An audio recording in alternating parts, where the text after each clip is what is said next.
brought to you by Vega, a product by Sensodyne and Vimal. Beyond Zubber. Rajkot game zone અગ્નિકાંડે આખા રાજ્યને હચમચાવી દીધું છે ત્યારે તંત્ર દ્વારા સંપૂર્ણ રાજ્યમાં ફાયર એનઓસી અને ફાયર સેફટીની સ્કૂલ ટ્યુશન ક્લાસીસ સિનેમાઘર સરકારી ઓફિસમાં ચકાસણી કરવામાં આવી રહી છે તો બીજી તરફ રાજકોટના ધોરાજી નગરપાલિકાનું અદ્યતન બિલ્ડિંગ બનાવવામાં આવ્યું પરંતુ ફાયર સેફટી ન હોવાથી વિવાદમાં આવ્યું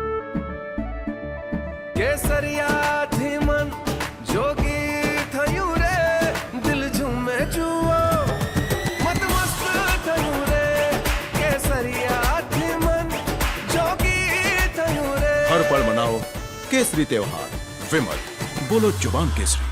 આ બિલ્ડિંગને 7 વર્ષ જેટલો સમય થયો પરંતુ ફાયરની કોઈ પણ પ્રકારની સુવિધા ન હોવાનો કોંગ્રેસ દ્વારા આક્ષેપ કરવામાં આવી રહ્યો છે। ધોરાજી નગરપાલિકાની અંદર કરોડો રૂપિયાના ખર્ચે ભારતીય જનતા પાર્ટીની બોડી હતી ત્યારે એક નવનિર્મિત બિલ્ડિંગ બનાવવામાં આવ્યું। આ બિલ્ડિંગની અંદર એક્ઝિટની એક જ માત્ર જગ્યા અને એ પણ સાંકડી સીડી બનાવવામાં આવી છે અને જે તે વખતે ફાયર સેફટીના જે સાધનો મૂકવા જોઈએ સાધનો મૂકવામાં આવ્યા નથી। જે જગ્યા પરથી ફાયરની એનઓસી લેવાની હોય એ જગ્યા પર ફાયરની સુવિધા નથી। બીજી તરફ સરકારે રાજકોટમાં બનેલા અગ્નિકાંડ બાદ ફાયર સેફટી બાબતેના આદેશ આપ્યા છે પણ અહીં તો હકીકત કંઈક અલગ જ સામે આવી રહી છે। ફાયર સેફટી જરૂરી હોવાના દાવાઓ સરકાર કરે છે પણ અહીં ધોરાજી નગરપાલિકા કચેરીનું નવું બિલ્ડિંગ તો ફાયર સેફટી સાધન વિહોણું છે।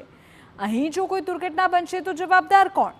પાલિકામાં ફાયરનું ટેન્કર પણ બિસ્માર હાલતમાં હોવાથી અનેક પ્રશ્નો સર્જાયા છે। ધોરાજી નગરપાલિકામાં જે ફાયર સેફટીના સાધનો નથી એવું અમોને ધ્યાનમાં આવેલ છે તે માટે અમોએ ચીફ ઓફિસર અને વહીવટદારશ્રી તથા ઉચ્ચ કક્ષાએ રજૂઆત કરી અને લોકો અહીંયા ધોરાજી નગરપાલિકામાં તેમના કામ માટે આવતા હોય જાજા લોકો આવતા હોય તેના માટે ફાયર સેફટીના સાધનો અને એની જે કાંઈ સુવિધા હોય તે તાત્કાલિક ધોરણથી ધોરાજી નગરપાલિકામાં ફાયર સેફટીના સાધનો વસાવે અને તેની કાર્યવાહી કરે તે માટે અમે રજૂઆત કરવાના છીએ।